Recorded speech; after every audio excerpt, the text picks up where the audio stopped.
Welcome to video 4 for Bio 105. This is going to be the second exam for, the second video for exam 2.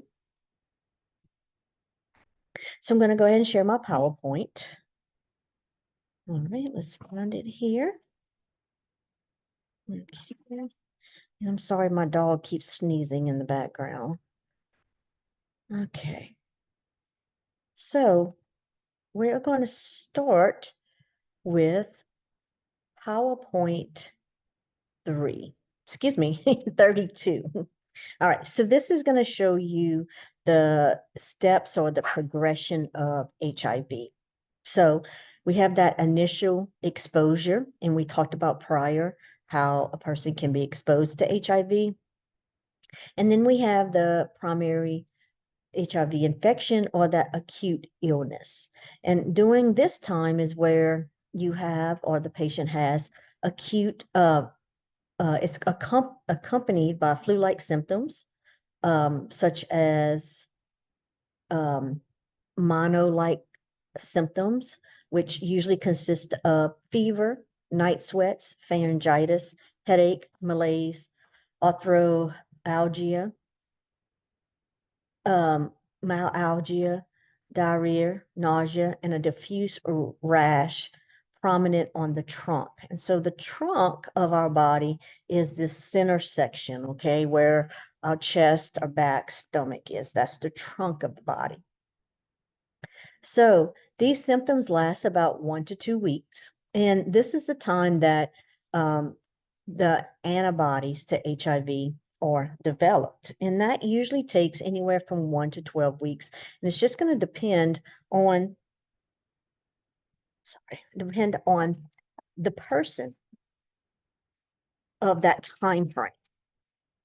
So seroconversion takes place approximately 5 days to 3 months after exposure. So generally within 2 to 4 months, generally on average is within 2 to 4 weeks, but it can be anywhere from 5 days to 3 months. And during this time, the viral load during the period of seroconversion is extremely high. So remember, we talked about this before in the very beginning in that acute phase. The virus is replicating very fast. So that means the amount of virus in the blood is really high. And the reason why it's replicating so fast is, if you remember from the prior video, is because the body immune system hadn't quite understood or what was going on yet. And now the body is producing all of the HIV virus. So remember, the body needs, or the HIV virus needs, our body cells to be its factory to reproduce the HIV virus. So during this time, we also have a short-term drop in our CD4 cells. So remember, as the virus takes over the CD4 cell, it kills that cell. So the virus is replicating and increasing, and as it's increasing, it's using our CD4 cell, which it kills in the process. So what seroconversion means is that this is the development of the HIV antibodies, okay? So this is when our blood goes from having no HIV antibodies to now having them. So our blood, or the patient, goes from being HIV negative to now HIV positive, okay? So when we look at sero means blood, okay? So if you take a serum, if you do blood work from serum, it means it's a lab work, it's a blood work, okay?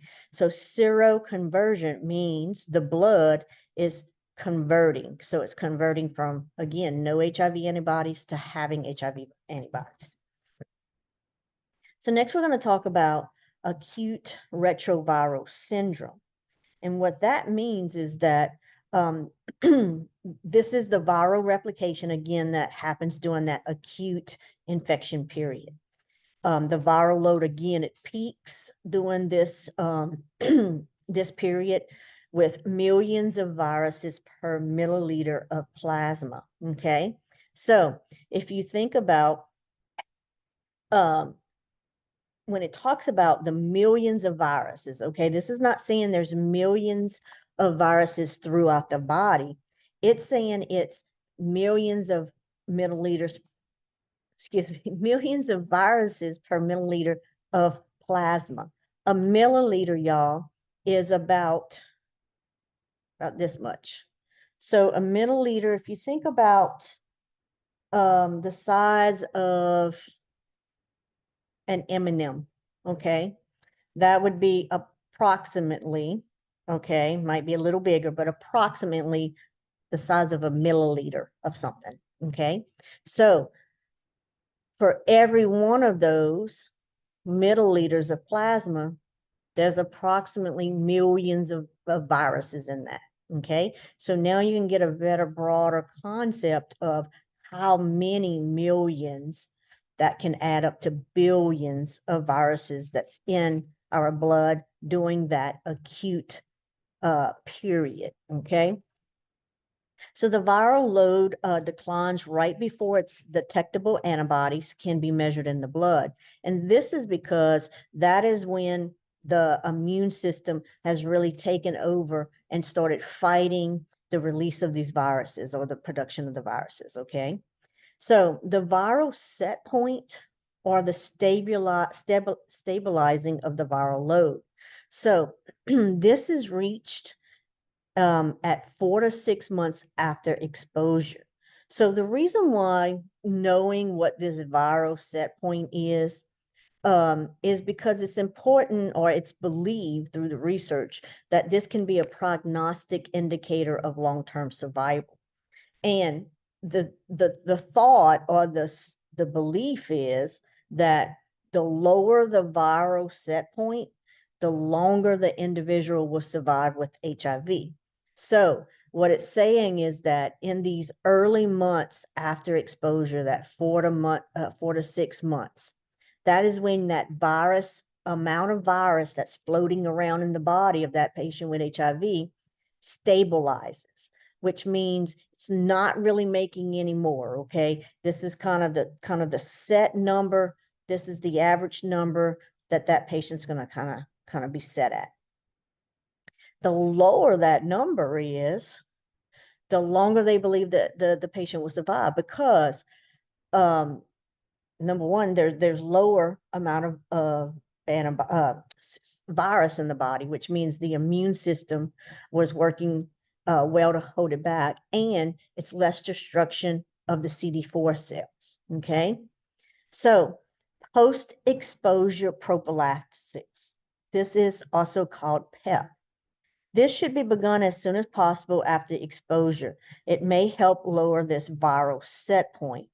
So the theory is demonstrated in cases in which healthcare personnel who initiated PEP medication after exposure, and these people did not undergo seroconversion. So what this is saying in so many words is that what they have found by researching individuals who have had an exposure to HIV, who they have immediately started this PEP, which is an ART therapy, so an antiretroviral medication regimen, right after that exposure, that they have a lower viral set point, which means that less viruses were made, if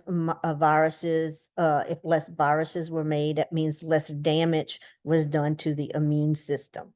And so they tend to either not seroconvert, which again, seroconversion means that they're converting from being a negative HIV person to a positive HIV person.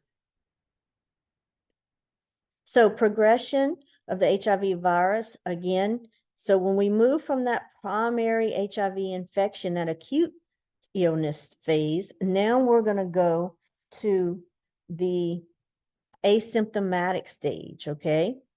So this is going to be that HIV seropositivity stage. Okay, so what that means is now the patient is HIV positive. Okay, there is HIV positive in their blood. Okay, that's what seropositivity means. Remember, asymptomatic means no symptoms. Okay, remember, A means with or no, excuse me, without or none or no. Okay, so the average time between HIV infection and the development of end-stage HIV. So remember, end-stage HIV is another name for AIDS in an untreated individual is between 8 to 14 years.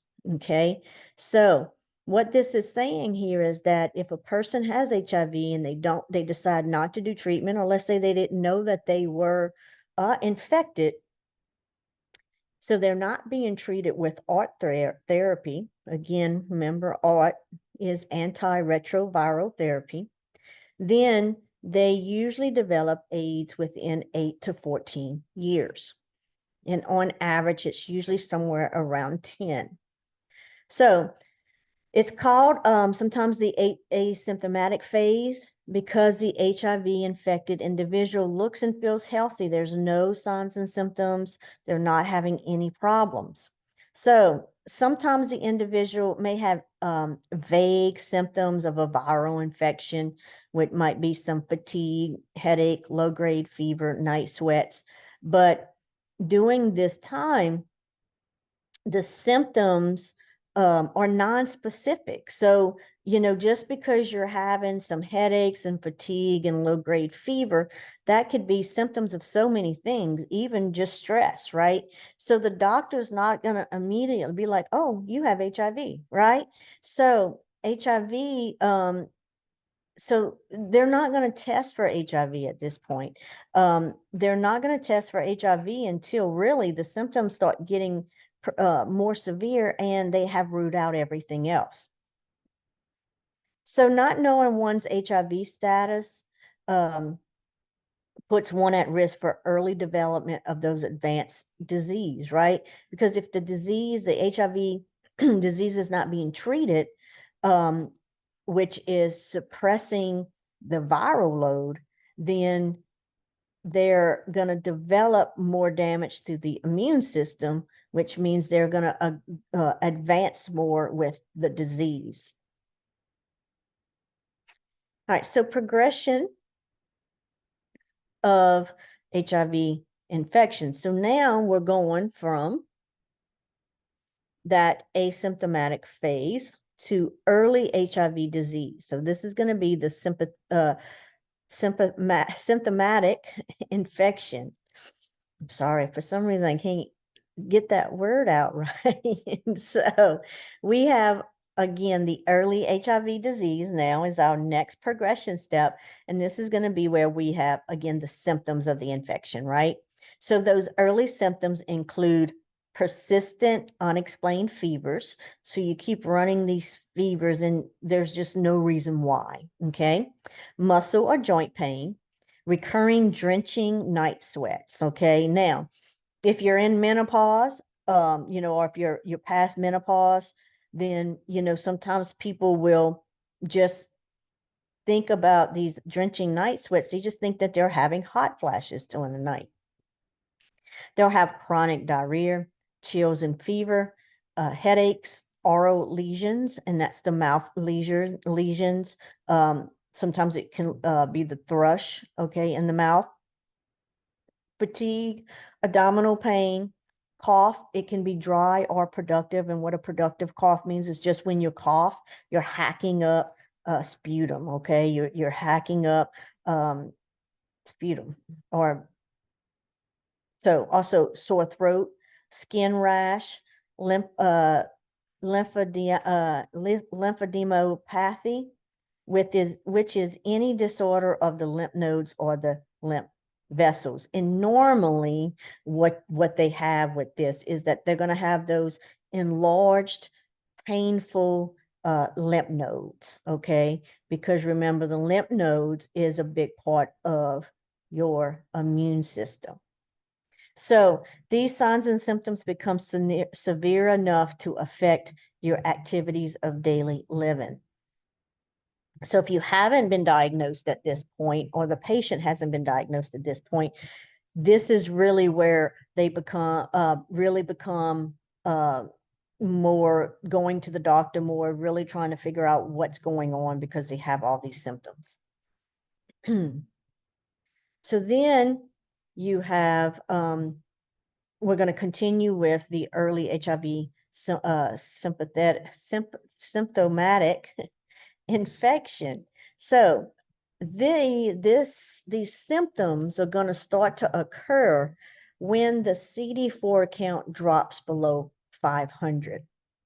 Okay, so a normal CD4 count is 500 to 1500 cells per cubic millimeter. Okay, so between the normal range is between 500 and 1500. If you're anywhere between there, then your immune system is working fine. You have the normal amount of CD4 cells to fight off the infection. But when you drop below 500, now that CD4 count is no longer normal. It's now low, okay?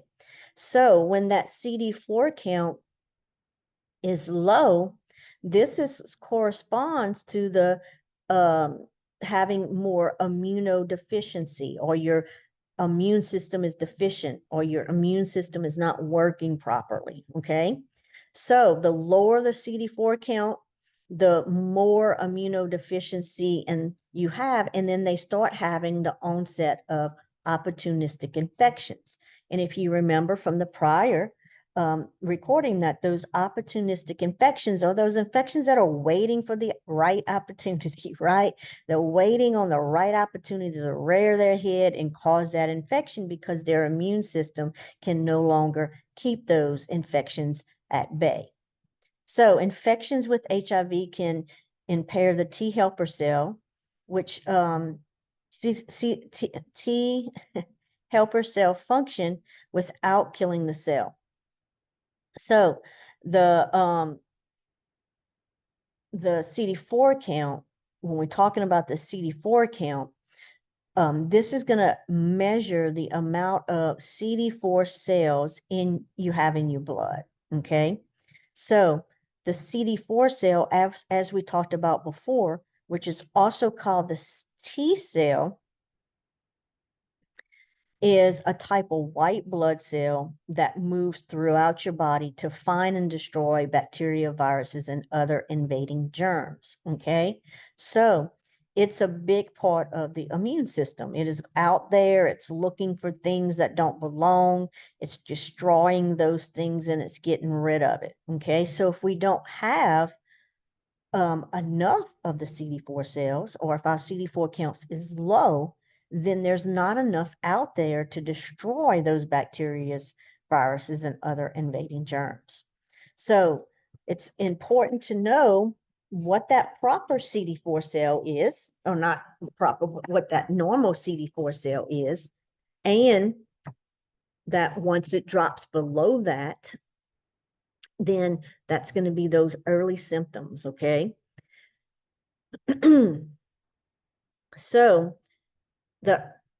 this is those mouth sores that we were just mentioning up here under the early symptoms. Okay, it said oral lesions. Okay, so if you look at this is going to be that oral candi that you can have. Remember, that is also considered or called thrush. Okay, and it's a fungal infection. So hopefully you remember that from exam 1. So all of these spots there, that is raw open oral lesions, okay? And then this white stuff is that thrush, okay? That's the fungal infection growing there, okay? So it can be extremely painful, okay? And can affect the patient from eating and drinking, because not only can this oral and fungal infection be on the tongue and in the mouth, but it can get all the way down the throat.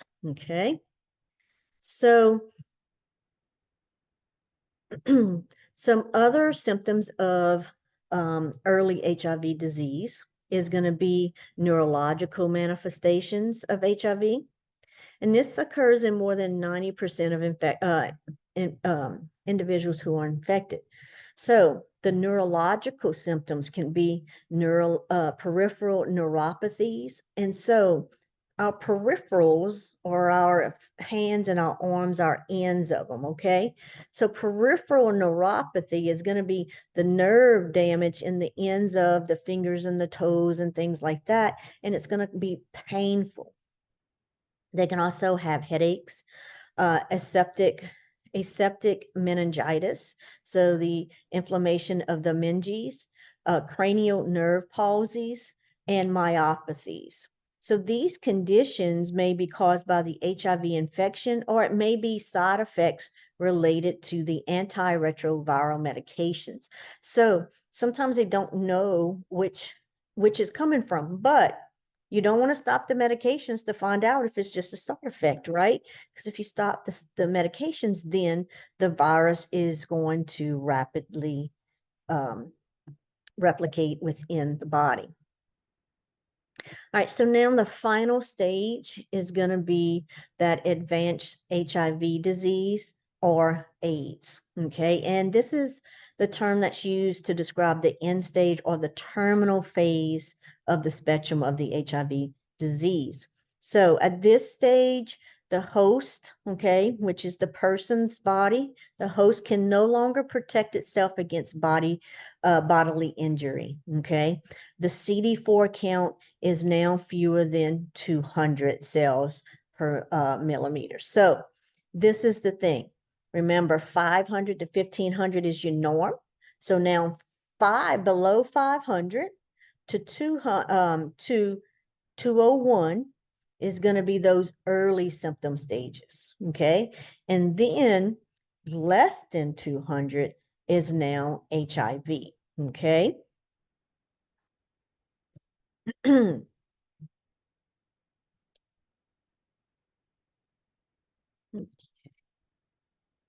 So I'm gonna just kind of write, actually, what's this for a second?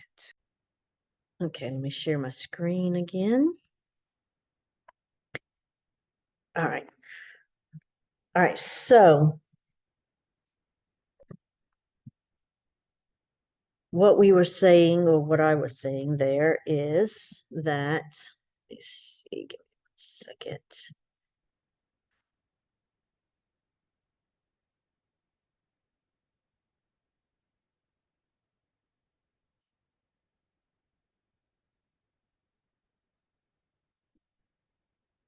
Okay. All right, so what I was just saying, we're going to look down here at the bottom. Okay, so the normal CD4, okay, it's going to be 1500 to 500. Okay. The early stage, okay, of the CD4 count is going to be 201 to 499. Okay. And then the end stage CD4, which is going to be AIDS, it's going to be 200 or less. Okay. So this is the CD4 count. Okay. That may help you have that visualization of it a little better there. Okay. So again, the number of viruses detected in the blood during this time is very rapid. Okay. Because the immune system it's no longer working. It can't protect itself. So the HIV cells are replicating very quickly. So the number of white blood cells also decline, because your CD4 cells, your T cells, that's part of your immune system, which is part of, and your white blood cells is a part of the immune system. So at this point, when somebody has progressed to AIDS, if they don't get any treatment at all at this stage, they usually die within about 3 years. Okay, let's want to stop this. Okay, so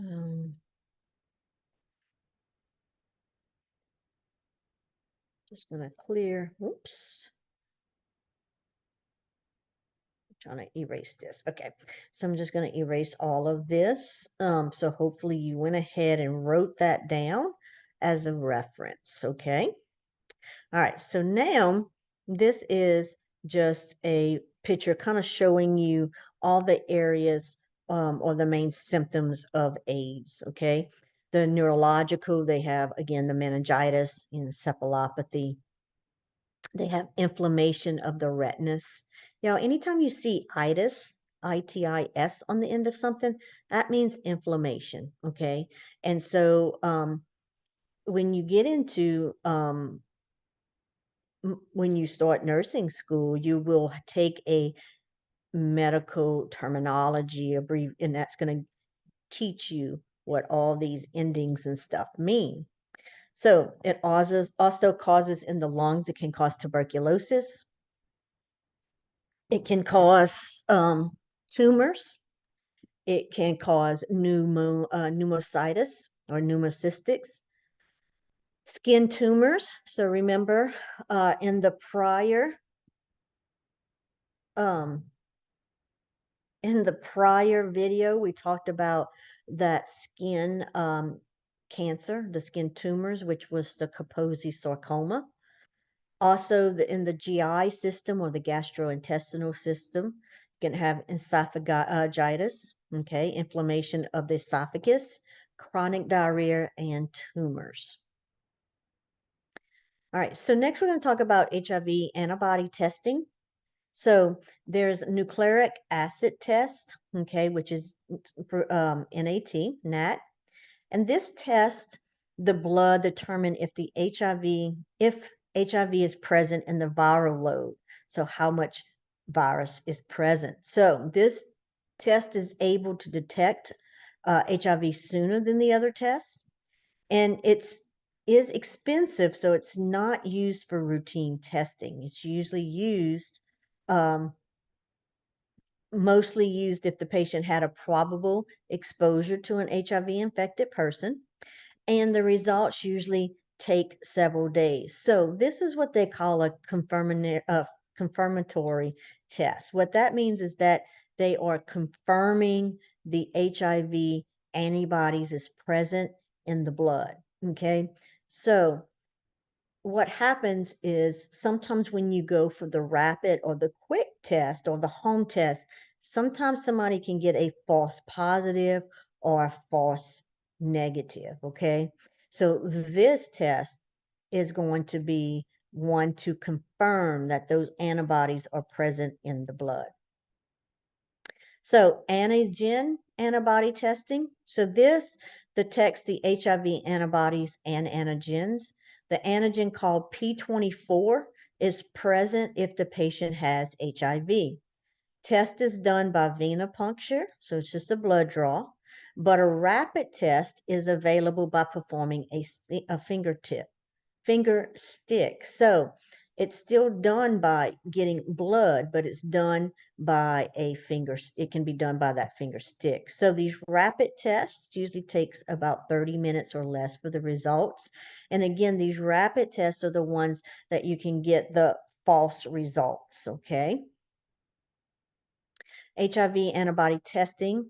Again, the next one, this one, the HIV antibody testing can detect antibodies in the blood or oral fluids. So like a mouth swab, kind of like you think about when you do DNA, when they do DNA testing.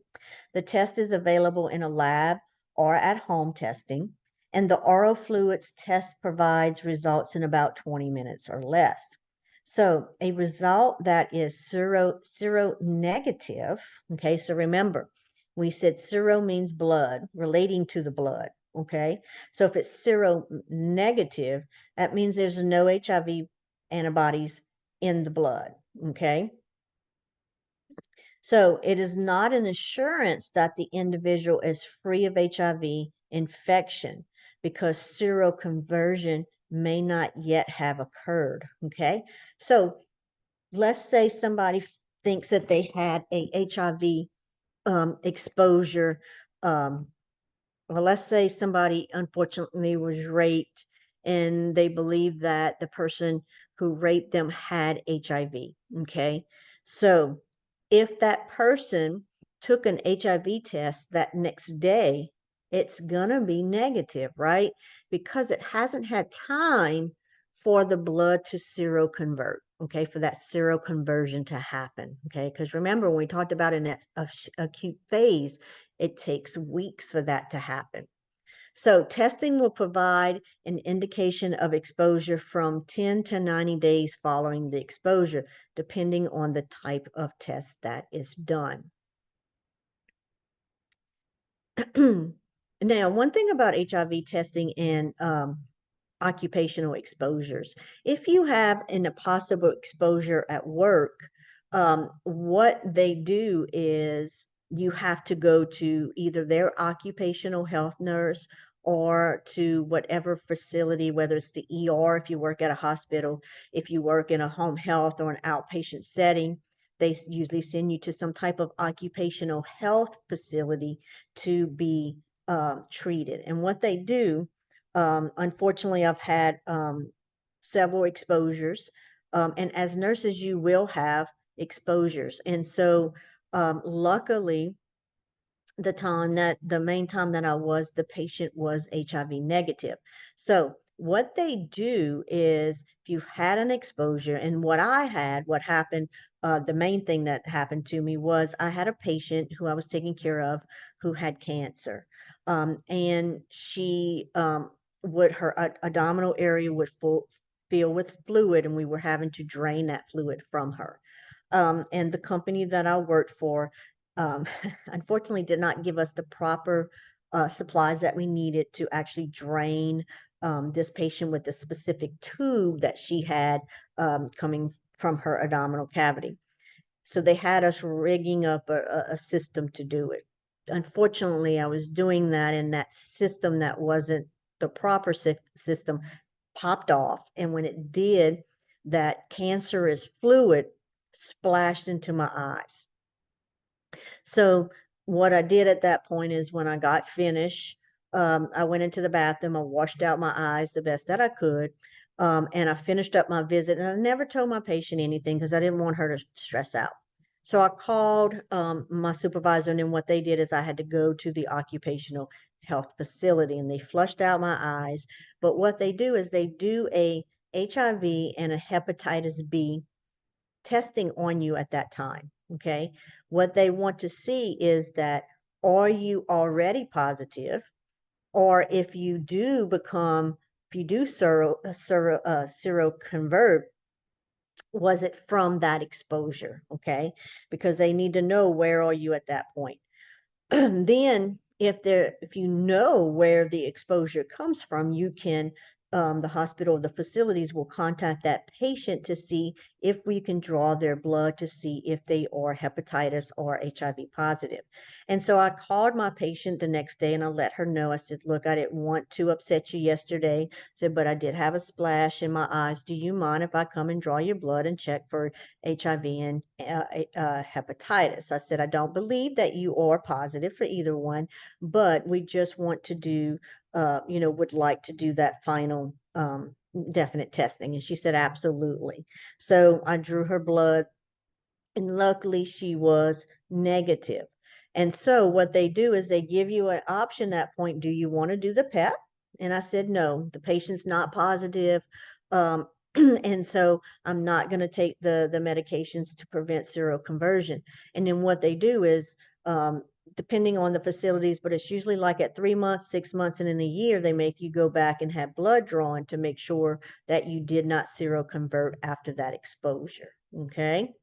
So always make sure if you do have an exposure, whether it's a splash, whether it's a needle stick, I've had 2 needle sticks, uh, since I've been a nurse. So things will happen no matter, unfortunately, how safe you are sometimes.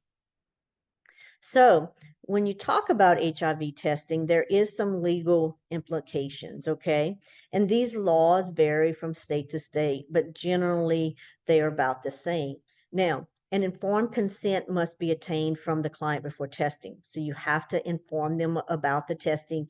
You have to inform them what you're testing for. And they have the right to refuse, okay? So that patient, she had the right to say, no, I don't want you to stick me and draw my blood, okay? Um, and so that patient has the right to do that. They're supposed to have pre and post counseling, usually by a state-approved HIV counselor, and it's required regardless of the test results. So this is the thing; these testing informed consents and things like this. This is usually for a patient who is going to um, request HIV testing. Okay. The results cannot be given over the phone, and they ensure the client's confidentiality. And then most labs use a coding system rather than the client's name. So even if you work at a lab and you're drawing blood for HIV and stuff, usually there's no patient's name there. It's all done by a coding system. When I worked as an LPN in the ER at Our Lady of the Lake, if we had staff members who had an exposure and they came down to the ER, we used a coding system. So we never knew, or when the test results came through the lab and the lab did the resulting, they never knew who that blood belonged to. And then the laboratories must be approved by the state to do HIV testing. So, if an individual is known to be infected with HIV, these are the following tests that they perform regularly. Okay. And we've talked about the CD4 T cell count several times already, but this is a test, if they're positive, that their doctor is going to do on a regular basis, because that CD4 count is telling us, or telling the doctor, how well that patient's immune system is working. Okay, so we have to know where those numbers are. Okay, and so remember that normal range is going to be 5 to 1500. Okay, if they're less than that 500, then their immune system is not working correctly. Okay, and it's going to put them at risk for what? Opportunistic infections. Okay, so one of the laboratory parameters to track, this is one of the laboratory parameters to track the progression of HIV. So what this just means is that this is one of the lab works that's going to track the progression, right? Because if the HIV disease in that person is getting worse, okay, what can we expect that CD4 count to be? It's going to be down, right? Because if they're getting worse, it means their immune system's not working as well, which means that CD4 count is going to be down. So more significant the loss, the more severe the immunosuppression. So what that means is just that the lower the CD4 cell count, the more severe that our immune system is not working.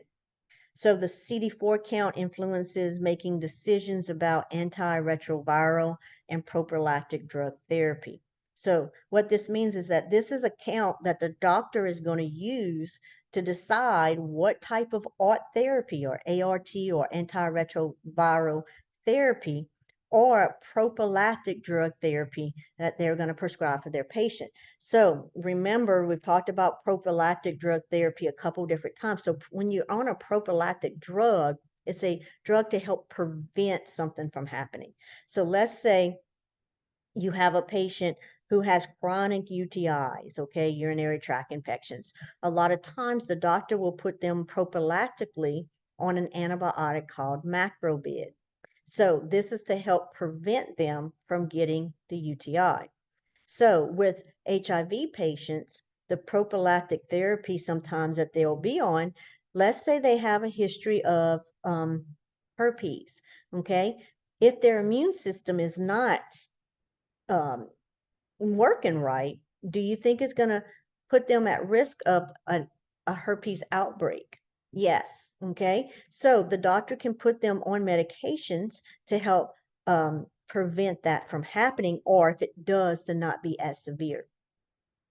So it's used to evaluate specific complaints related to the risk for contracting particular opportunistic infections. So pretty much what that is saying is that if they're having complaints of increased fever or increased diarrhea or increased symptoms, okay, the doctor's going to want to know, okay, let me see where that CD4 count is, okay, because if they're having these increased symptoms, it may mean that that CD4 count is down, which is going to put them at higher risk for opportunistic infections, okay.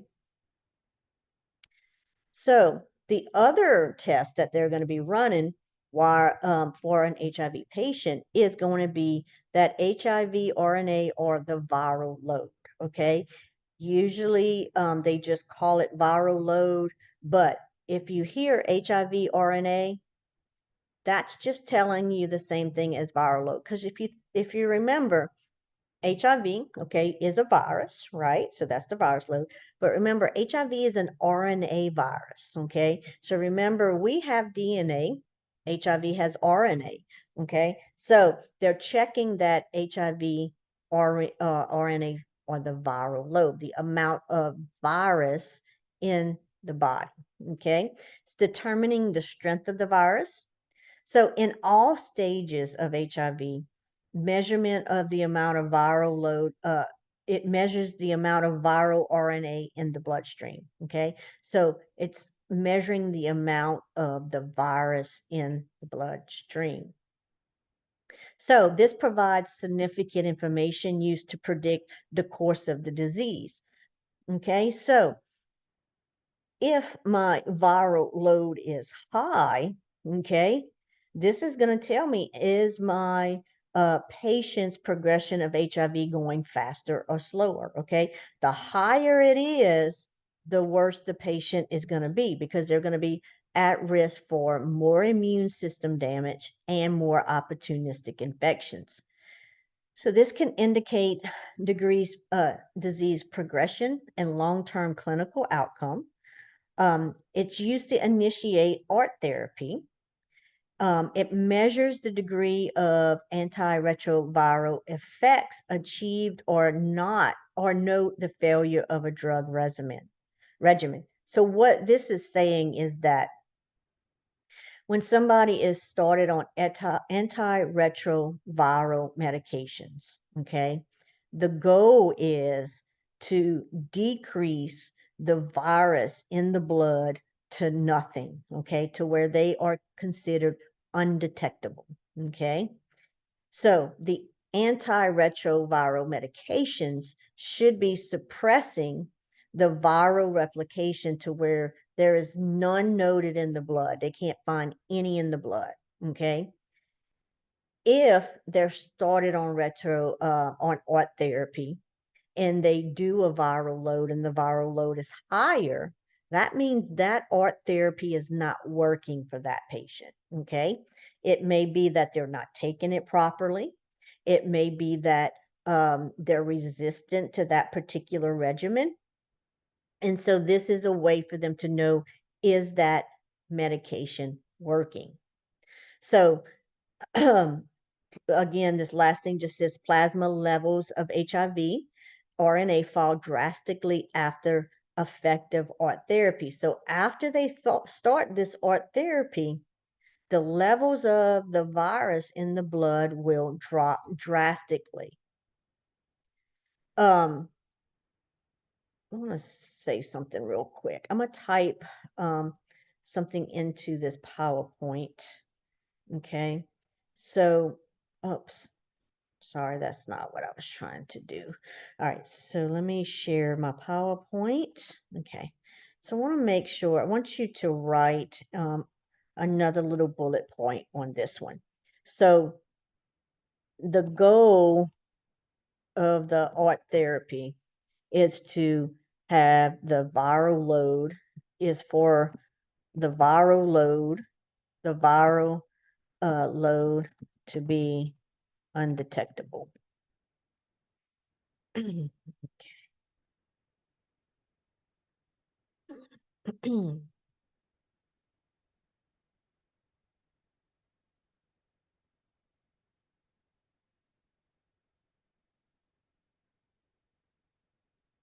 I'm not sure what's happening here.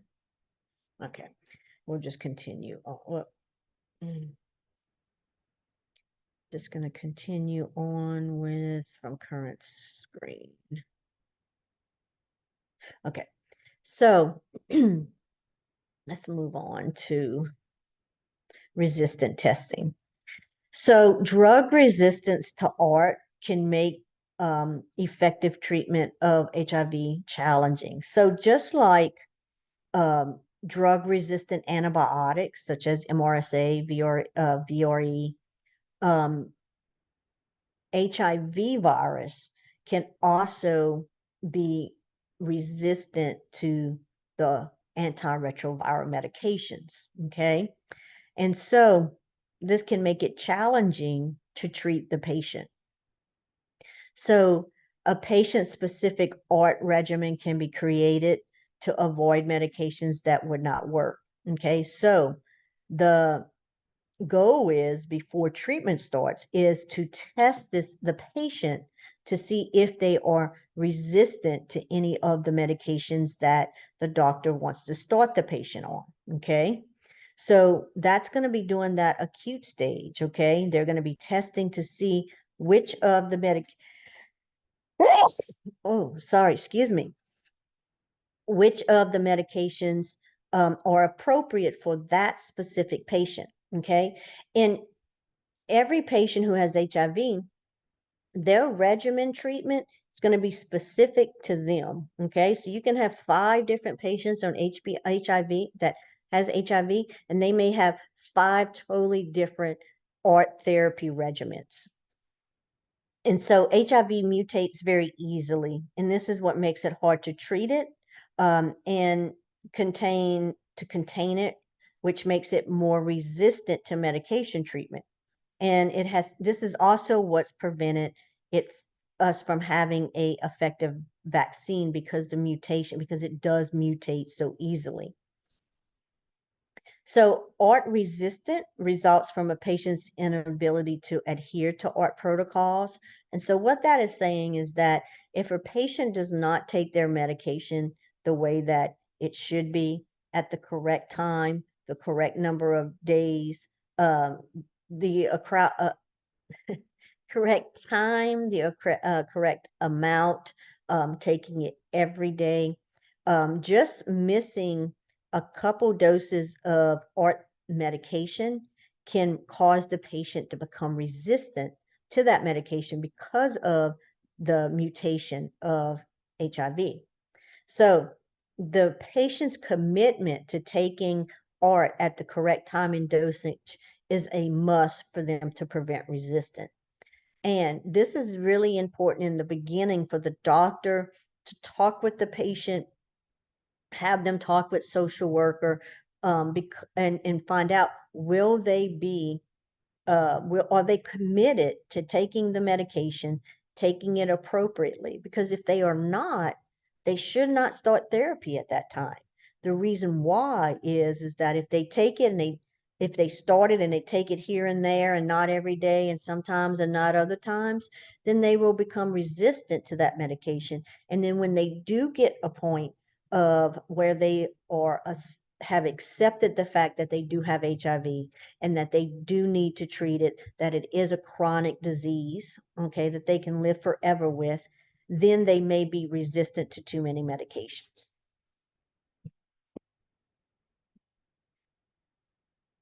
All right, so therapeutic management of the HIV infected patient. So the focus is on monitoring the HIV in progression and the immune function. So how do we monitor the HIV in progression? That is going to be with which laboratory or lab test? Remember, that is going to be the viral load, okay?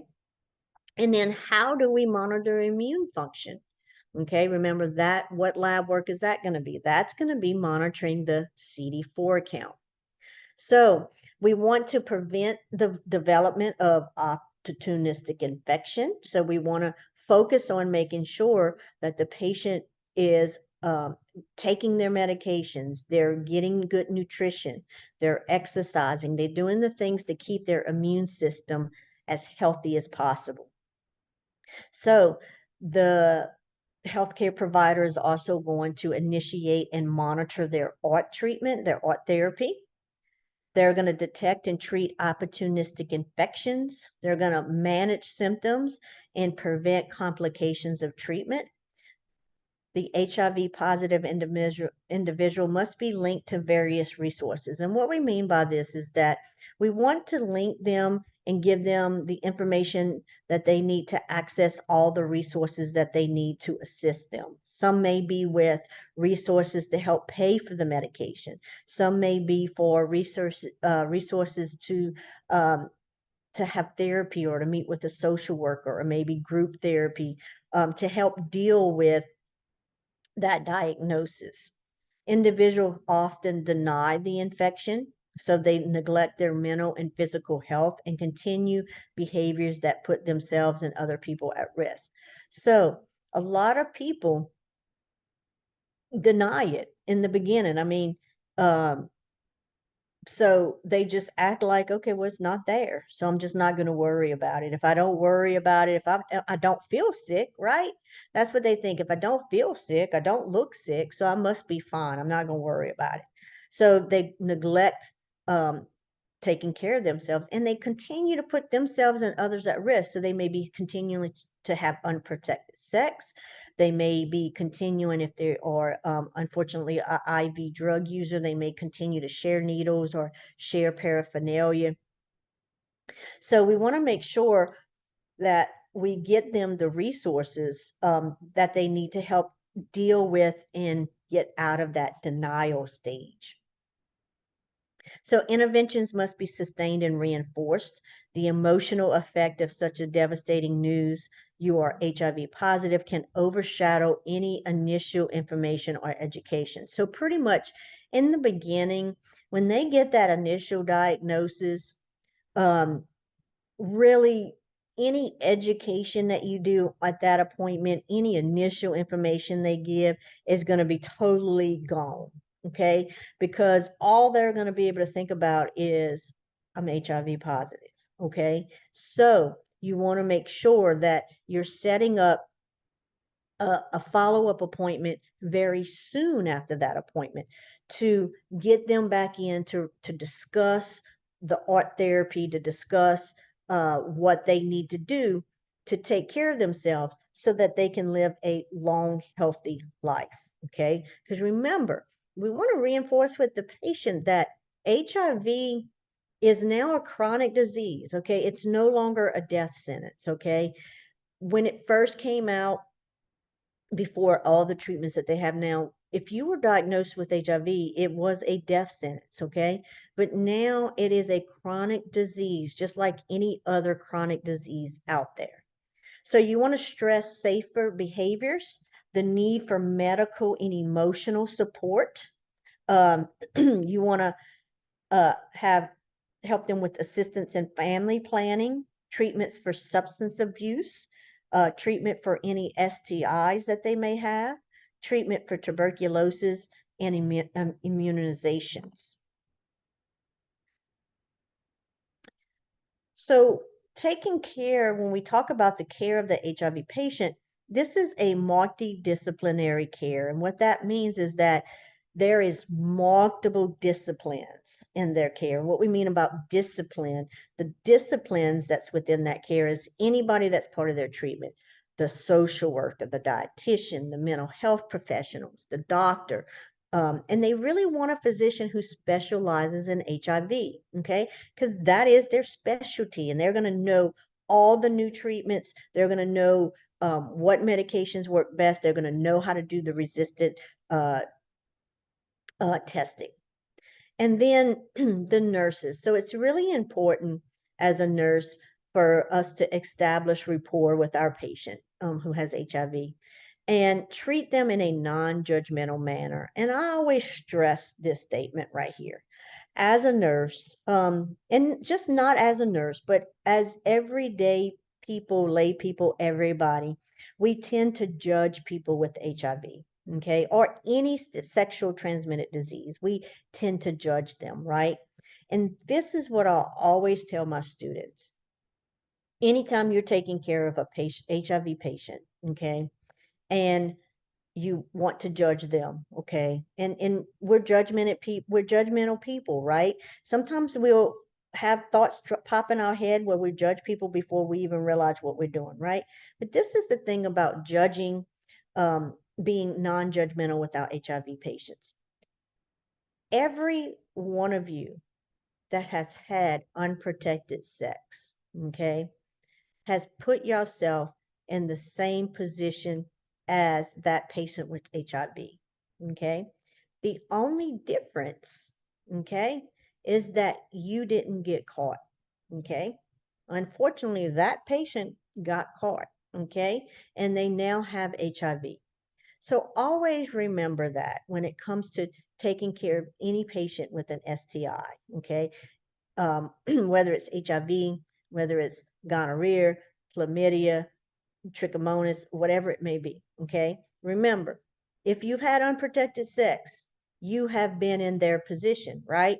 You just didn't get caught. So always remember that. Okay. They are still human. Unfortunately, they made a mistake and they got caught, and they're going to deal with that mistake for the rest of their life. Okay. Also, as the nurse or the healthcare provider, we want to prevent any additional infections or any infections. We want to provide them with the education that they need. And that education is going to relate to nutrition, medication management, testing, the times that they need to come in and have their CD4 count and their viral load drawn. And we're going to encourage that adherence to the medication. And what we mean by adherence to the medication regimen is just that they are sticking to it. Okay. They're taking the medication every day at the right time. Okay. So, pharmacological management. So, opportunistic disease associated with HIV. So, most difficult of the management of HIV is the many opportunistic infections that develop as the immune system degenerates. So as the immune system breaks down, it's not functioning properly, they're going to get more and more infections. So again, the use of art therapy, medication therapy, and prophylactic medication. And again, these are the medications that help prevent a disease from occurring. These interventions can control their emergence or progression of those opportunistic infections. The regimens must continue throughout the patient's life. Otherwise, the disease will return. So we got to stress to the patient that the art therapy that they're on, the art medication regimen, this is for the rest of their life. So advances in diagnosis and treatment of opportunistic infections have contributed to an increased life expectancy and decreased morbidity. So what this means is just that if they take the medication as described, they're going to have less infections, which is going to allow them to live longer and not die. Okay. So this next slide, we're going to talk about the types of opportunistic infections associated with HIV. Okay, so we're going to continue on. Let's see. I'm going to get to my PowerPoint again. All right, so we are on slide 50. All right, so these are some of the opportunistic diseases associated with HIV. So we have the candidiasis. This can be of the bronchial, the bronchi, the trachea, the esophagus, and the lungs. So Remember earlier in the slides in the video, we showed the picture of this in the mouth, right? And we talked about that this can go all the way down the throat, down the esophagus, down the trachea, down into the lungs, okay? Also, invasive cervical cancer. The next is going to be the uh, coccio, dio, idiomycosis. That is going to be your valley fever or fungal infection. Then we have our cryptococco, cocco, coccos, cocco, cryptococcosis. This is the yeast-like infection. Then you have the cryptosporidiosis. Okay, this is a parasite that causes chronic intestinal diarrhea, and this is usually lasts greater than 1 month duration. Then you have your cytomegalovirus, and this is a virus from, it's within the herpes family, and it particularly causes that retinitis in the HIV patient. Encephalopathy, herpes simplex, pneumonia, which is usually recurrent, which means they get it over and over and over, progressive multifocal leukoencephalopathy, which is vanishing of the white matter in the brain. Also, they can have the Kaposi sarcoma. This is that rare skin cancer. Okay, and all of these little spots are the tumors from this skin cancer. Also, histoplasmosis. This is a fungal infection. You have your isosporosis, sporoides, isis. This is a parasite. This also causes chronic intestinal diarrhea. You have lymphoma, multiple forms, and this is a form of cancer. You have mycobacterium complex. This is the ones that cause tuberculosis and leprosy. You have pneumocystic Jevecki pneumonia. This is that fungal infection in the lungs. Salmonellobacteria, septicemia, recurrent, and this usually comes from contaminated food and water. Toxoplasmosis, this is a parasite. It's in the protozoa class.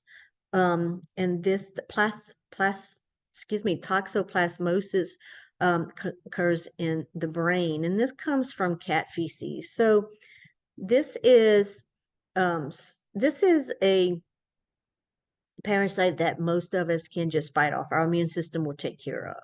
But if you have HIV or an immune system that's compromised, then this can cause, when it's taken in, the immune system can't fight it, and you can get toxoplasmosis. So if you have HIV, if you have cancer, you're on chemotherapy, anything that's going to lower your immune system, or if you are pregnant, you should never, if you own cats, scoop the cat litter box, okay?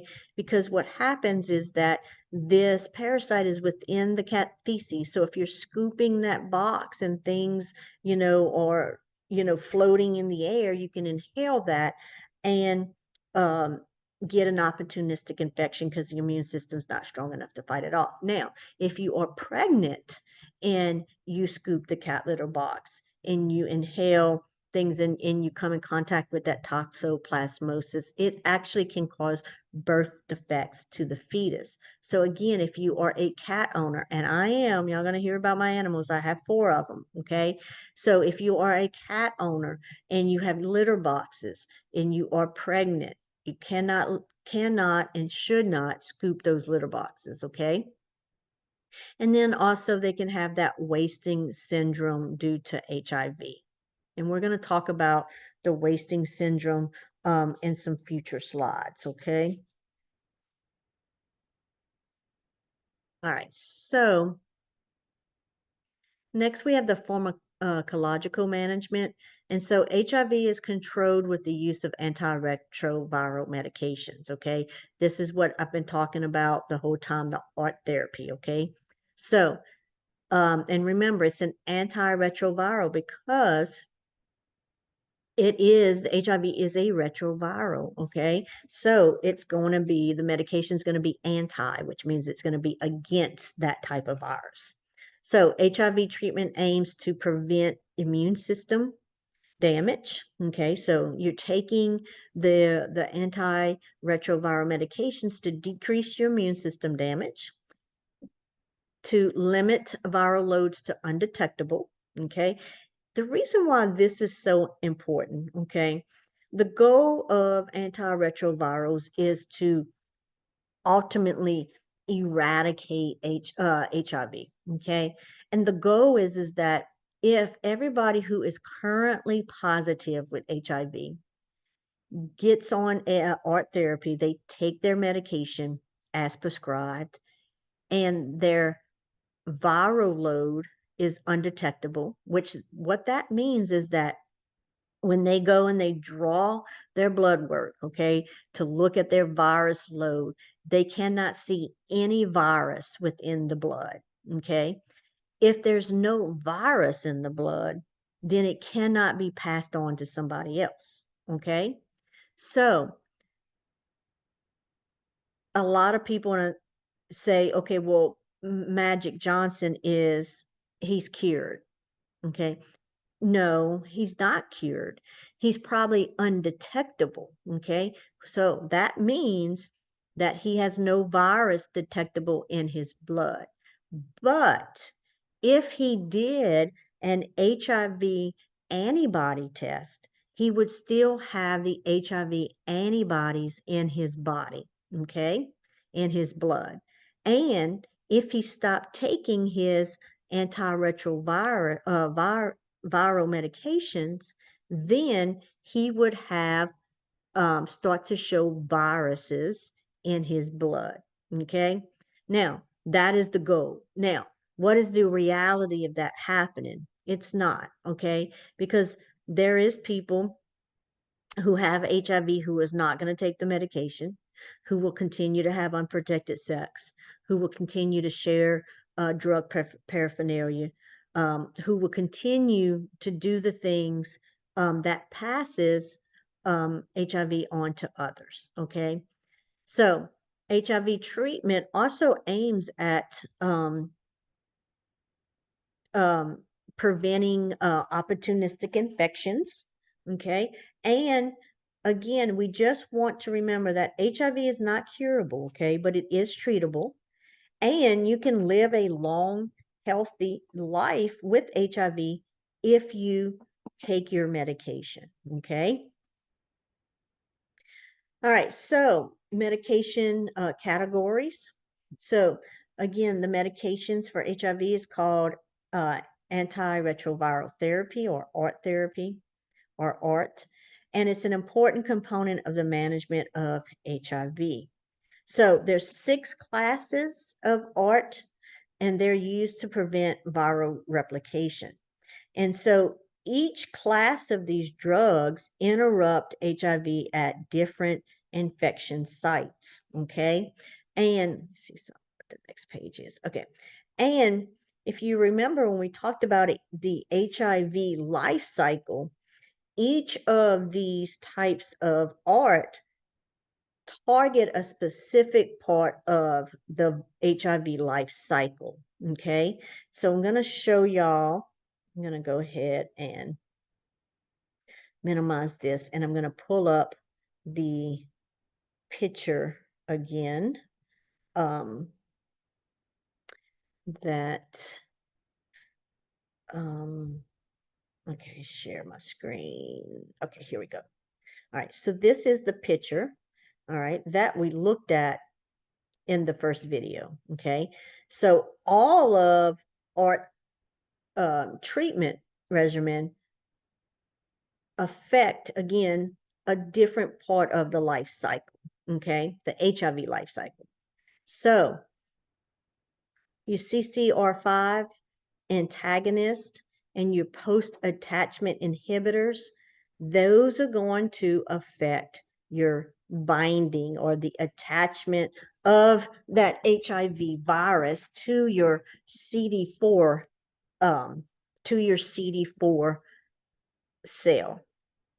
Your fusion inhibitors, okay, it's going to inhibit fusion from happening, okay? And remember, an inhibitor is just something that blocks or stops something from happening, okay? It's inhibiting from happening. Then we have two different drugs that affects the reverse transcriptionase step. Okay, we have our non-nucleoside reverse transcriptionase inhibitors, and we have our nucleoside reverse transcriptionase inhibitors. Okay, then we have the ones that affect integration, and again, that's going to be your integrase inhibitors. Again, that's going to inhibit or stop it from integrase. It's going to stop it from integrating within our DNA. Then we have replication. There's no medications that at this time that work specific for replication. And then there's no medication specifically at this time to affect the assembly step of the HIV virus. So then the final step would be the budding, okay? And the protease inhibitors, or your PIs, is what's going to stop the budding from happening, okay? Remember, the budding is when it's shooting out the new viruses out of the cell, CD4 cell. So when it comes to, let me go ahead and stop this, and we're going to pull back up our PowerPoint. So when it comes for testing purposes, when it comes to the medications, okay?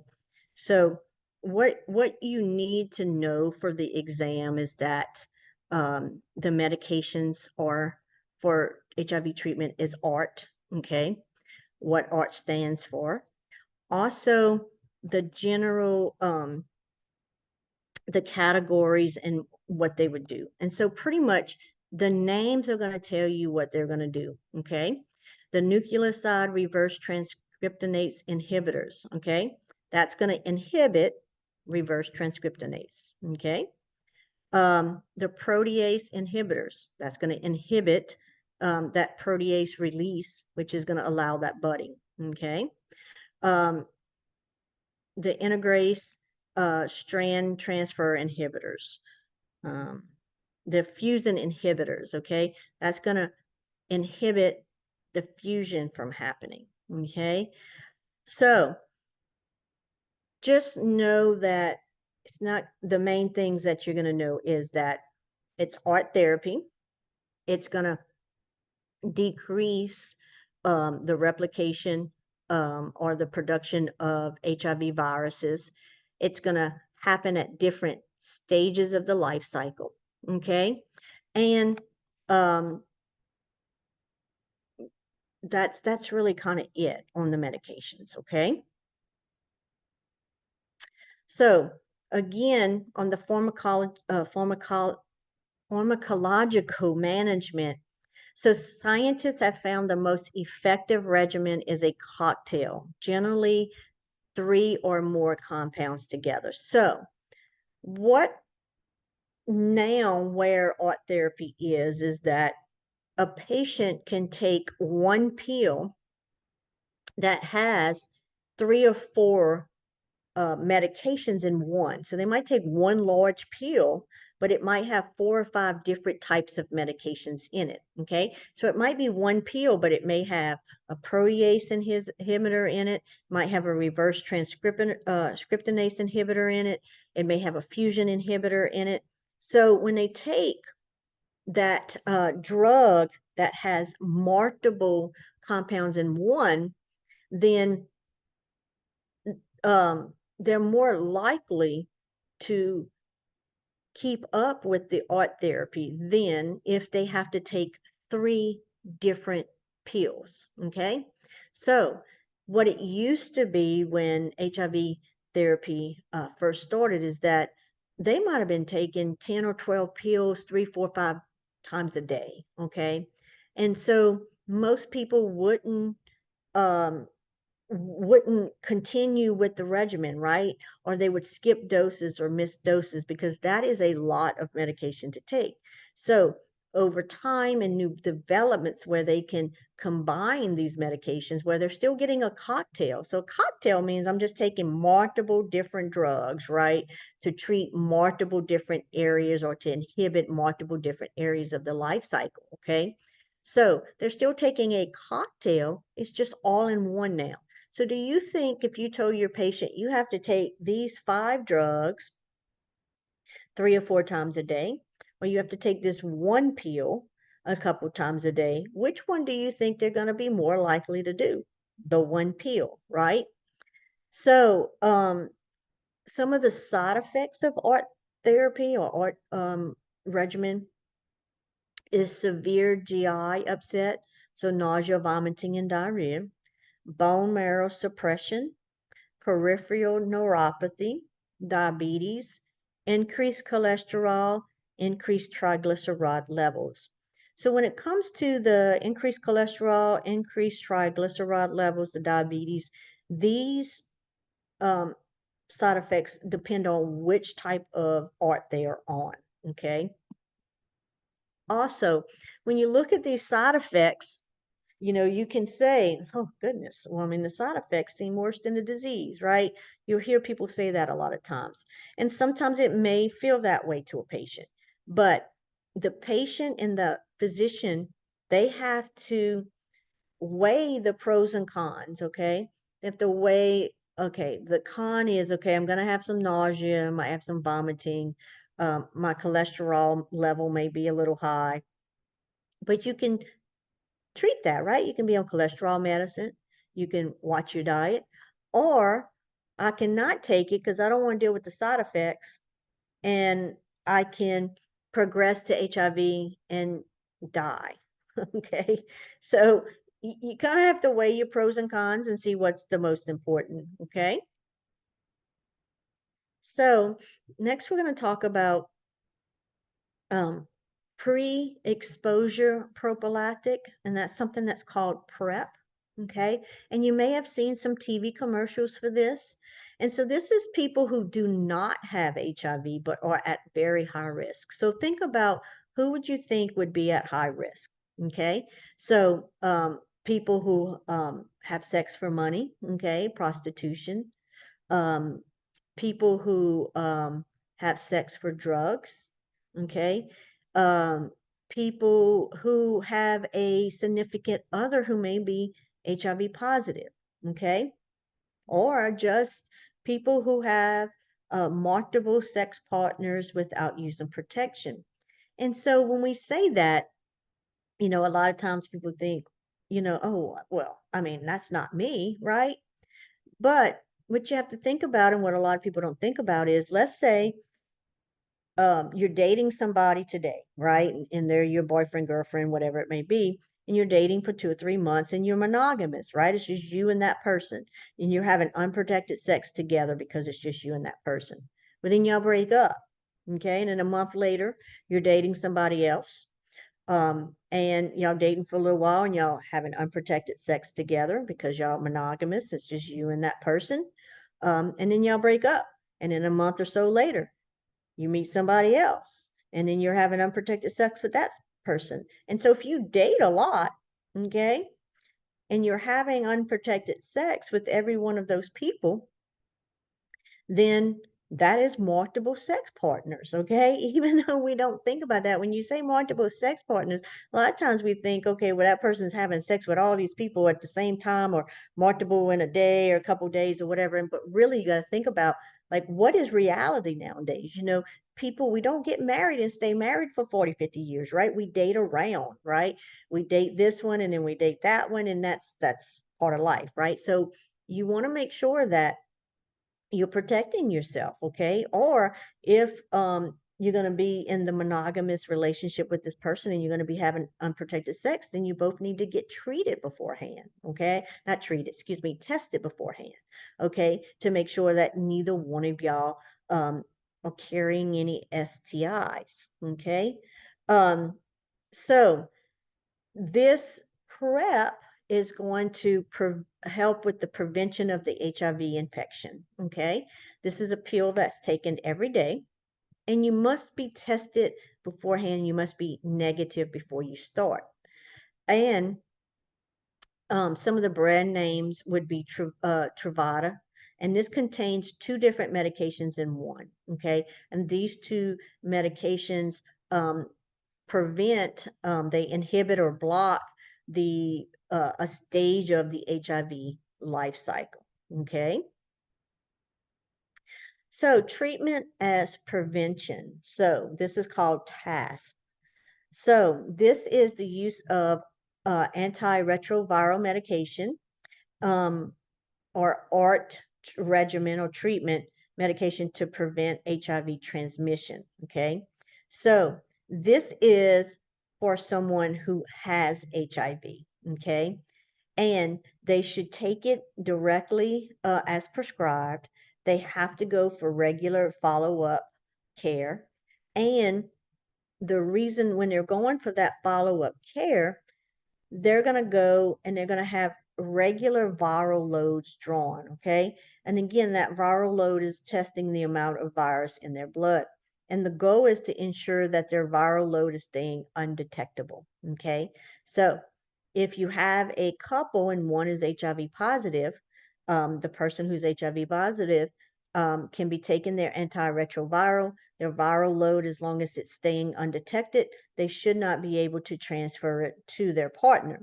And then their partner can be taking PrEP as a precautionary measure, okay, to prevent them from getting HIV from their partner. All right, so we talked about this already a little bit when we talked about finger sticks earlier. Not finger sticks, HIV, um,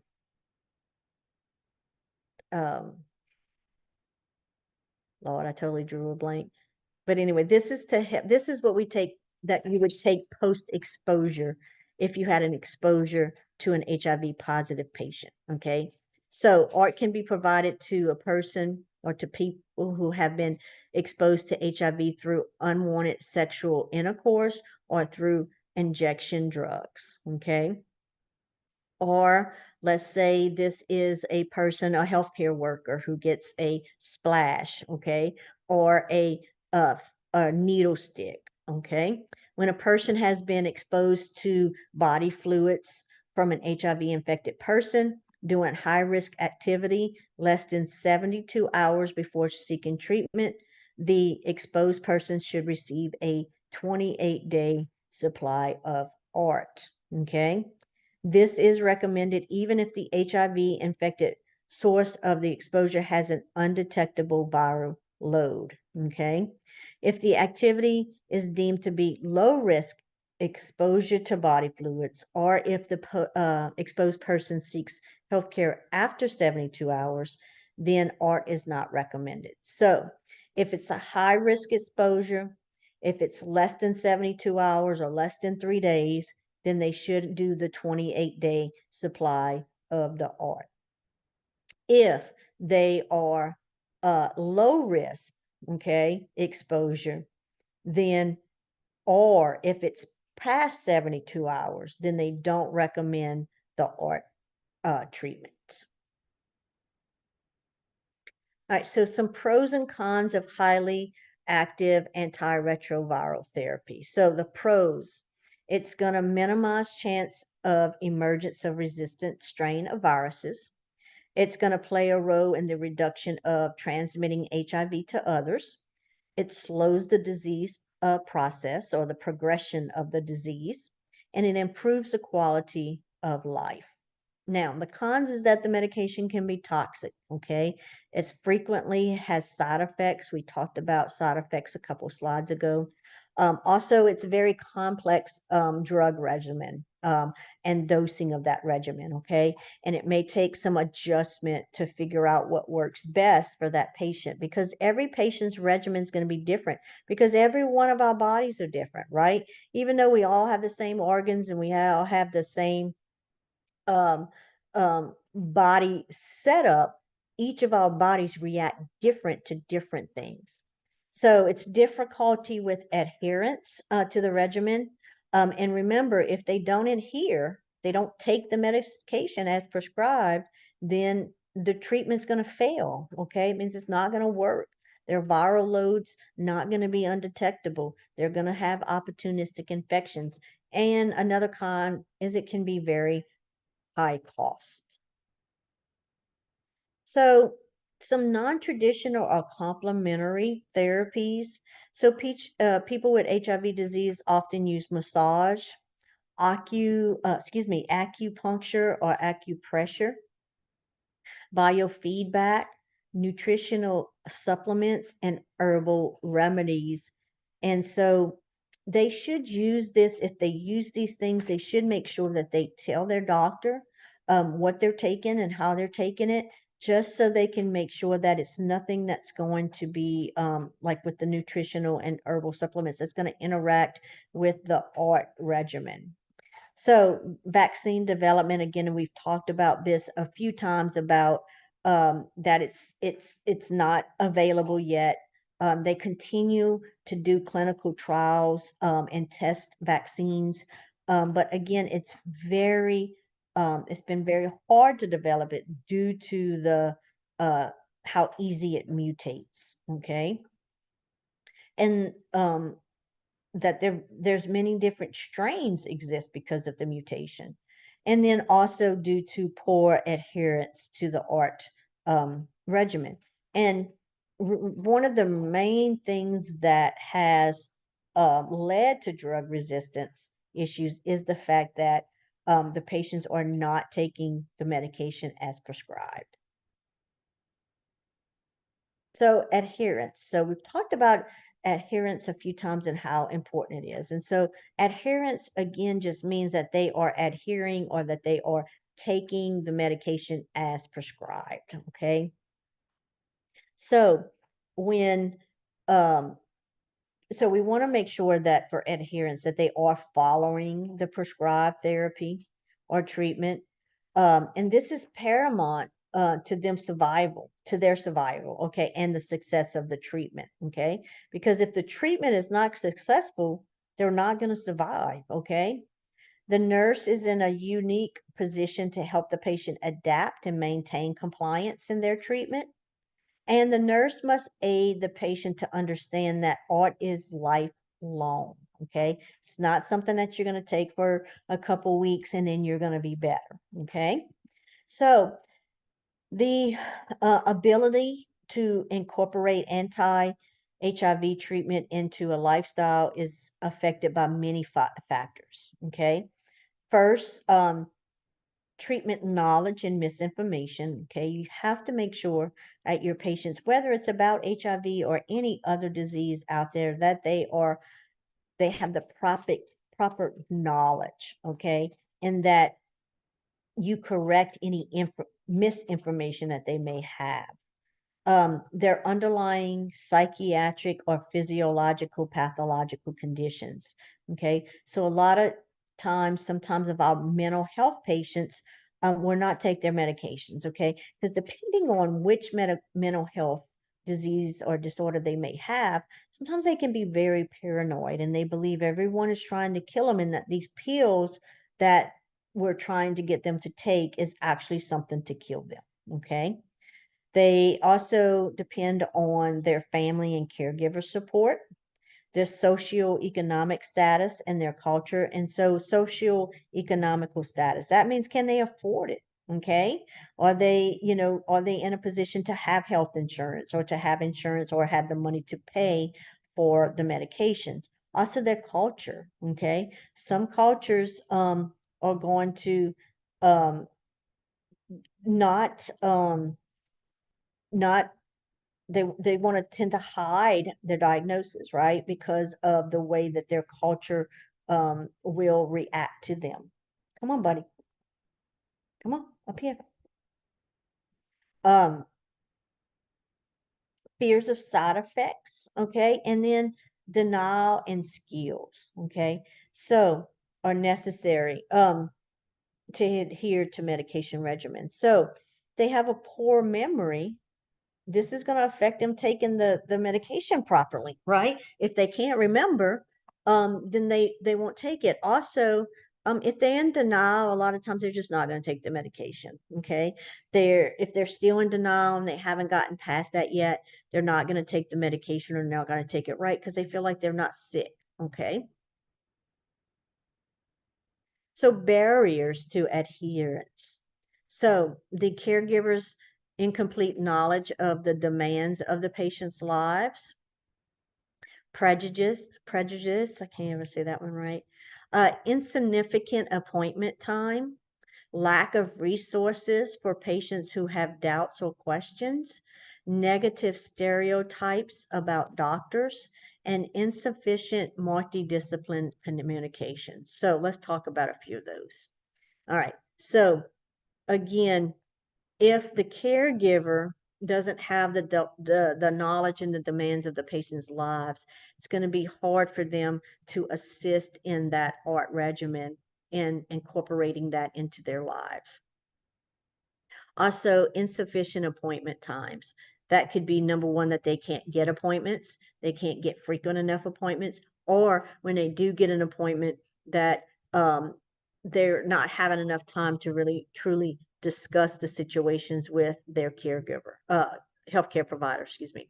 Lack of resources for patients who have doubts and questions. That's where getting them those resources to community outreach programs, social services programs, that's going to really help them there to help them really understand um, and answer their questions and treat those doubts that they have. And then negative stereotypes about doctors. And so if the patients have negative stereotypes about their doctors, or they think that the doctors, oh, they're just out to get money, they just want to get me to get these drugs, is really they just don't really want to treat me because I'm female, or because I'm this race, or I'm this culture. Okay. And then insufficient multidiscipline communication. What this means is sometimes, that multidiscipline team that we talked about earlier, the social workers, the nurses, the doctors, the therapists, all of that, if they're not communicating with each other, then that miscommunication can affect the care of the patient. Okay, um, so again, more about adherence. Drug resistance to art, again, can easily develop, even if just a few doses are missed, okay? Or if it's taken incorrectly. That's why it is so important for them to stick to that regimen, take it every day at the right time, because it mutates so rapidly. Just a couple of those doses missed can make a big difference. Compliance rate increases when the HIV infected patients are prescribed one combination ART medication per day. So remember, that's what I said, a lot of the new HIV drugs are a bunch of different types of drugs in one pill, and they're more likely to take that versus multiple pills. Rates increase when patients receive positive reinforcement from their healthcare team. So when they do come for their visits, reinforce how great it is that they're taking their medicine, and that, how great their numbers look, and for them to keep it up. Keep taking your medications. Let's keep seeing these viral loads are going down, okay? That positive reinforcement that they're doing something right is going to help them keep adherence to the medication regimen. So some interventions for patients with HIV infections or disease. So prevent infection. We want to provide good nutrition, okay? Because good nutrition, good healthy foods are going to help boost their immune system. We want to provide that counseling, okay? So we talked about that a lot. They really need to be in some type of counseling, okay? Because this is a lifelong disease, chronic disease that they're going to be dealing with the rest of their life. And a lot of times they're in that denial, okay? They have to get through that denial, okay? Um, and then promote self-care. And self-care are things like reducing stress, okay, exercising. Again, those things that's going to keep their immune system strong. And so the nurse's role in coping is that we want to assess the coping styles of the patient. We want to encourage healthy patterns of coping. Okay. We and what do I mean by that? So, a lot of people were never taught coping skills. Okay. So a lot of people don't know how to cope with things. Okay. And that's true in everyday life. And so a lot of people, the way they cope with things is that they turn to drugs or alcohol. Okay. Is that a healthy coping mechanism? No. Okay. So you want to encourage them to have healthier coping mechanisms. Okay. And you want to encourage them to focus on the positives instead of the losses. And you want to aid the patient in controlling their anxiety and use therapeutic communication. So you want to help minimize social isolation. So a lot of patients, when they're diagnosed with HIV, they kind of isolate from everybody. Okay, they just isolate. Okay, they don't really want to be around anybody. They don't want anybody to find out. They don't want anybody to see the medications that they're taking. So you want to clear or clarify any misconceptions that they might have about how it's transmitted, how they can pass it on to others. Okay, you want to provide patient and family education. Okay, so you want to make sure that the patient and the family is educated. What is HIV? Okay, how is it spread? Why is it important to take the medication? Why is it important to come in for the lab work and make sure that their CD4 count, their viral load is being monitored? And then you want to direct the patients and the families to support groups, okay? Because this is a devastating diagnosis, okay? Almost, if not the same or more as a cancer diagnosis, right? So you want to also assist them with grieving. So you want to listen. And when you get into your first module of nursing, we're going to talk about a lot about communication, and part of it is just listening, okay? Um, just listening and not saying anything can be the most important thing that you can do for many of your patients, okay? And it's something hard to learn to do, okay? Just sit there and be quiet and just listen, okay? Sometimes that patient just needs to get things out. They don't need you to try to fix it or to try to give them any kind of answer um, to make them feel better. It's more about them just getting it out. And that's part of encouraging that patient to explore their feelings. Like, how do they feel about this diagnosis? What can you do to help them get through these feelings? Provide referrals for formal counseling, and then refer them to their clergy. So confidentiality. So the respect for patients' rights to confidentiality is particularly important for patients with HIV disease. Really, y'all, any patient at all that you deal with, whether they have HIV, whether they have a broken finger, it doesn't matter. Confidentiality for every single patient, every time. Okay, so the confidentiality of the diagnosis must be protected and shared only with the caregivers who need to know for treatment. So if a nurse or a doctor or a caregiver is not taking care of that patient um, at the hospital, on your unit or whatever, then they have no need to know about that patient's HIV diagnosis. So the information should be shared with other healthcare workers who are managing this patient's care, so the dietitians, the social workers, etc. The patient should be in control of who is told of the diagnosis, but laws dictate the reporting of HIV diagnosis to the appropriate health agency. So what does that mean? So the patient has the right of who they tell and who they don't tell of their diagnosis, okay? But when it comes to HIV and many other sexual transmitted infections, it is a reportable diagnosis by law. So what does that mean?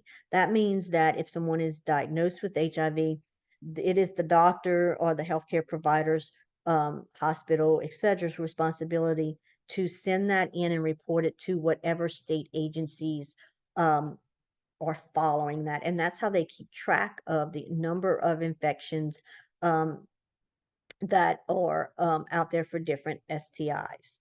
So guidelines of the Health Insurance Portability and Accountability Act must be followed, and that's HIPAA, okay?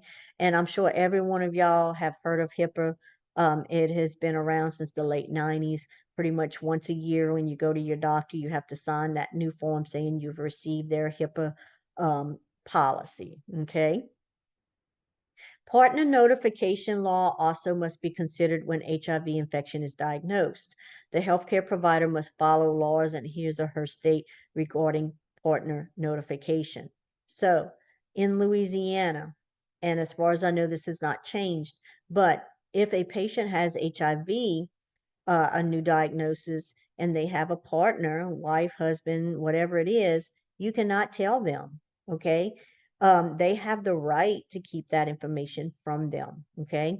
And this is kind of an ethical dilemma situation, and we'll talk about ethical dilemmas more in module 1, but it's very hard sometimes to know that somebody has HIV, to know that they're married, and that the other person does not know, okay? But you cannot tell them, and you can lose your job, you can lose your nursing license over that, okay? That is a HIPAA violation.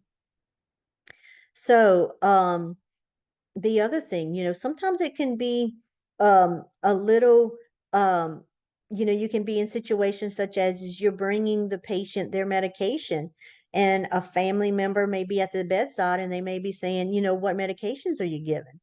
Okay, you can't say, well, I'm giving his antiretrovirals. You can't say, the names of the medications, because what are they going to do? They're going to start Googling them, right? And then if they didn't know that patient was HIV positive, now they're going to be like, Susan, why are you taking medications for HIV? Okay, so how do you handle that situation? Okay, so if you go in, you're given medications. The patient has said on admit, nobody knows that they're HIV positive. And the family member says, what medications are you given? Well, I'm giving him his morning medicines. Well, what's in his morning medicines? Well, due to privacy, you would have to ask him and he would have to let you know each of the pills that he's taking. Okay. So, or due to HIPAA, because everybody knows what HIPAA is, right?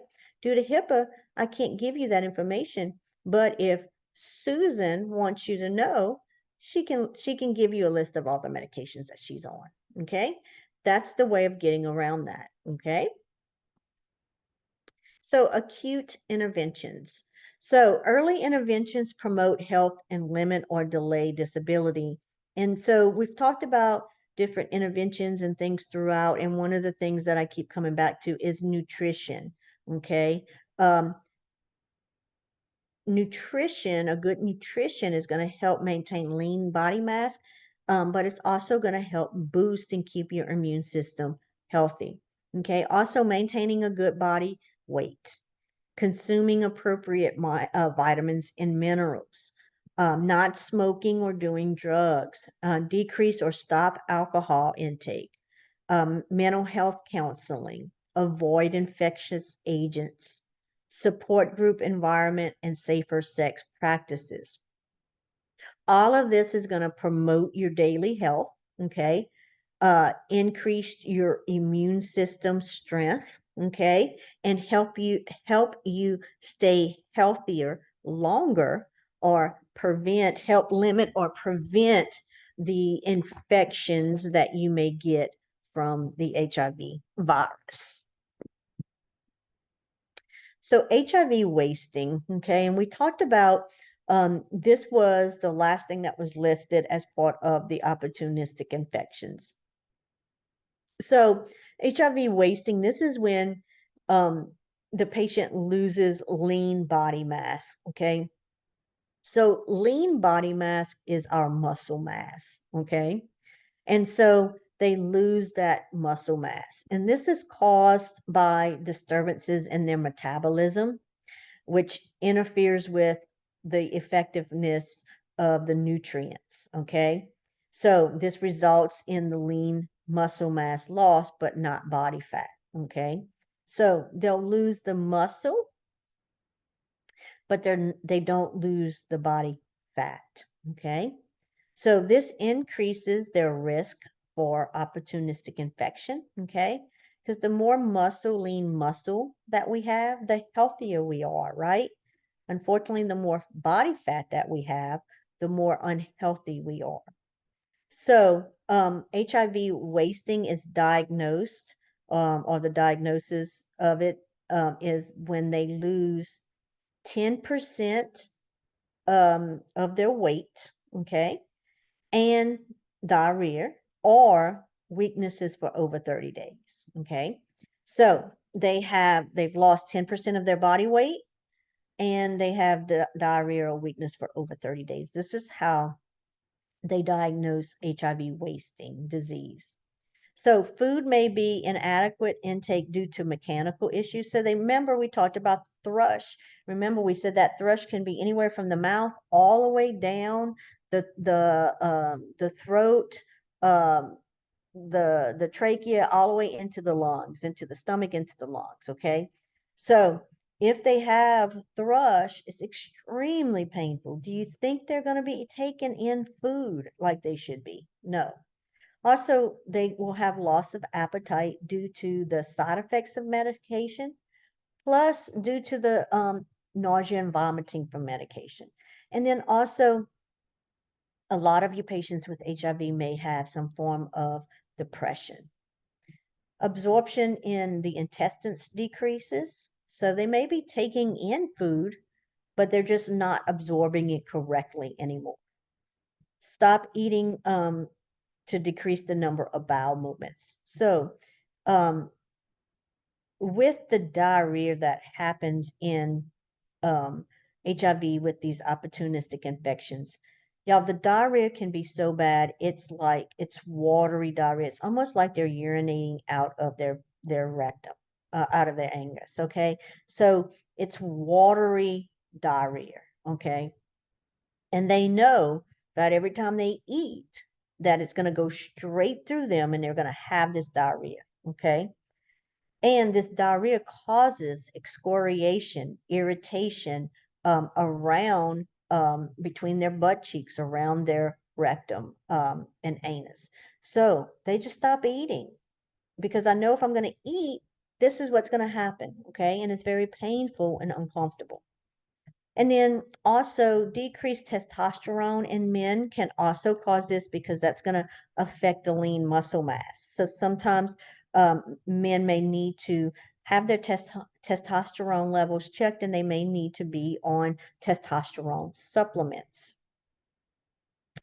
So the HIV wasting management, they may need nutritional supplements such as Ensure, um, things like that, okay? They need to increase the protein in their meals. They may need enteral supplements. So they may need an NG tube that goes, through the nose down into the stomach for feedings that way. They may need a PEG tube, which is a tube that goes through the outside of the abdomen and goes into the stomach, and they get tube feedings or liquid feedings that way. And then they may need medications to stimulate their appetite. Diarrhea is often a long-term problem for people infected with HIV. And this can be due to the damage to the intestinal villi. It can be from the side effects of medication. And this can cause malabsorption of nutrients, okay? and cause, the diarrhea can also be caused from different infections of the GI tract. So HIV associated cognitive issues. So there's something that's called AIDS dementia complex, okay, ADC. It's also known as HIV associated dementia. So it's the term that describes a common central nervous system complication of HIV. So it's really, y'all, if you've ever seen an elderly person with dementia, y'all, it's the same symptoms. It causes the same things as regular dementia. It's just in a person who has AIDS or HIV, so they can be, they're not necessarily old, okay? So the condition is a complex of signs and symptoms, including dementia, impaired motor functions, characteristic behavior changes that resembles those accompanying a stroke or head trauma. So think about impaired motor. So think about if you've ever seen a patient with dementia. They have trouble feeding themselves. They have trouble walking. They have trouble doing any type of motor functions, okay, as they progress. And then they tend to have those behavior changes. And a lot of times those behavior changes can be aggressiveness, paranoia, things like that. So it's usually described as a triad of cognitive, motor, and coordination. So they'll have things such as they'll start falling or tripping. Okay, they'll start dropping things, slower manual activity. So they can't write like they used to. They can't feed themselves or eat like they used to. And then behavior dysfunctions that slowly progress over periods of weeks to months. So the cognitive changes involve primarily a mental slowing and inattention. Okay, so those cognitive changes can be just that, they're mentally slower, like they can't comprehend things as quickly, they can't speak as quickly, they may not be as attentive to something as they used to be. They may be, kind of just there staring off into space. Okay. So HIV prevention. So HIV is preventable, okay? And the number one way to prevent it is abstinence. I can't ever say that. But we all know that people are not going to abstain or stop having sex, right? So the other we have to look at and think about other ways of prevention, and that is mutual monogamy, okay? And when we talk about mutual monogamy, that means both people in the relationship is practicing monogamy, which means you're only having sex with each other. But what we have to think about again is what I said earlier is some people are serial, what they call serial mutual monogamy, which means every couple months they're monogamous with a new partner. Okay. So this is really pertaining to long-term mutual monogamy. Okay. Um, limit of sex partners, condom use. This decreases the exposure risk, but it's not 100% foolproof. You also want to use water-based lubricants with condoms. Any petroleum-based lubricants can cause the condom to rupture. So you want to make sure you're using water-based lubricants. Also, you want to avoid using IV drugs. And then if you're HIV positive, you want to avoid getting pregnant. So when we talk about mutual monogamy or limited number of sex partners, you want to realize that, we all have to protect ourselves. And Baton Rouge, New Orleans area, we're about fifth in the nation for HIV cases, HIV/AIDS cases. Okay. So there is a lot of people in our state and in our area that is HIV positive. Okay. So we have to protect ourselves because they look healthy, right? They don't show those signs. Okay. And not everybody is going to use a condom if they're HIV positive. Some people feel like, you know what, I have it, I'm going to give it to as many people as I can. Okay. So you want to make sure that you protect yourself. Okay. And when I researched the numbers the other day again, and like I said, we're kind of fifth in the nation. We were number one in the nation for a very long time when it came to HIV and AIDS cases. Okay. So just be very mindful of protecting yourself. Okay, barriers to prevention, denial. Okay, this is one of the biggest things. So that attitude of it won't happen to me. But remember what I said earlier, if you've ever had unprotected sex, you have put yourself at risk, okay? And it can happen to anybody at any time. Fear, misunderstanding, and prevention, potential for social isolation and social stigmas. So, if people are HIV positive, they won't necessarily get help because they don't want people to find out. They don't want that stigma, okay? There's still a stigma related to HIV positive people, but it's not nearly what it was years ago, okay? It's a lot better than what it was in the past. So, cultural and community attitudes, values, and norms can affect the success of prevention efforts. The community may be opposed to HIV education in local schools, fear of alienation and discrimination. Some individuals are even reluctant even to pick up a pamphlet about HIV because the fear that someone will believe that they are gay or use illicit drugs.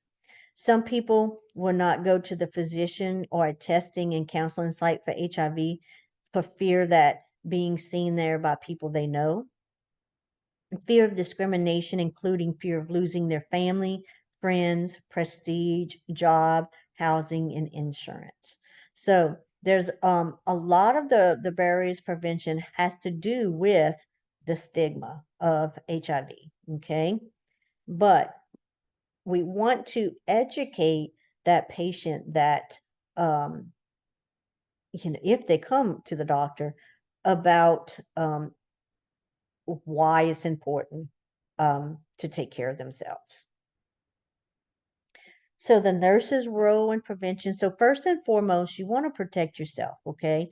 Remember, part of standard precautions is that we treat every patient as that they are carrying an infectious disease. Okay. We want to provide that patient education, counsel patients on avoiding risk, and the nurse is an important part of preventing HIV transmission. An HIV screening test and following up education and counseling. All right, so that's the end of the last video. All right, so I know that's a lot of content and a lot of information.